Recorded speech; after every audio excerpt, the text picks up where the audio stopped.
అబ్బా ఆకలిగా ఉందే, ఏం తినాలి?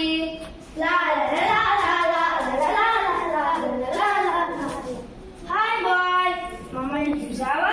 మేము ఎంత కలర్ఫుల్గా ఉన్నాం, వేడిగా ఉన్నాం. మమ్మల్ని తినాలనిపించడం లేదా? మమ్మల్ని తిను. హాయ్ హాయ్ హాయ్, నన్ను తిను. నేను వేడిగా స్పైసీగా జుర్రుగా ఉంటాను. నన్ను అని జుర్రేసుకుంటూ తినేయచ్చు. ఆగు ఆగు ఆగు, వీటిని తిన్న తర్వాత నన్ను తాగు. చల్ల చల్లగా తీయగా హాయిగా ఉంటుంది. హాయ్. లేదు, మమ్మల్ని తిను.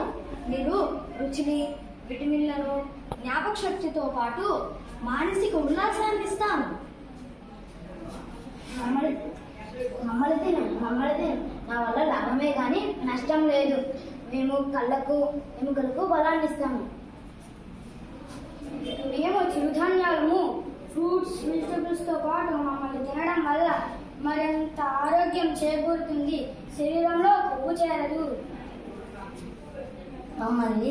మమ్మల్ని ప్రతిరోజు తీసుకోవడం వల్ల శరీరానికి, ఎముకలకు కావలసిన బలాన్ని ఇస్తాము.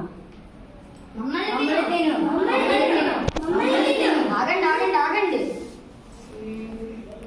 ఎవరిని తినాలి? ఏం తినాలి? మీ అందరూ చాలా అందంగా ఉన్నారు, పైగా రుచిగా ఉంటారు. కానీ మా అమ్మ చెప్పింది మిమ్మల్ని తినకూడదని. ఎందుకంటే మీ తయారీలో టేస్టింగ్ సాల్ట్, కెమికల్స్ వంటివి వాడతారు.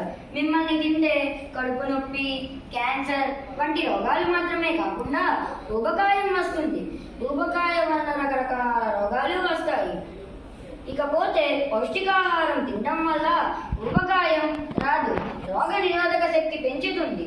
దాంతో ఆరోగ్యంగా ఉంటాం. శరీరం బాగుంటే మనసు బాగుంటుంది. మానసికంగా, శారీరకంగా ఉల్లాసంగా ఉంటాం. అందువల్ల నేను మిమ్మల్ని తినను. నేను కేవలం పౌష్టికాహారం మాత్రమే తింటాను. మా ఎంజేపీ గురుకుల పాఠశాలలో హెల్తీ ఫుడ్ పెడతారు.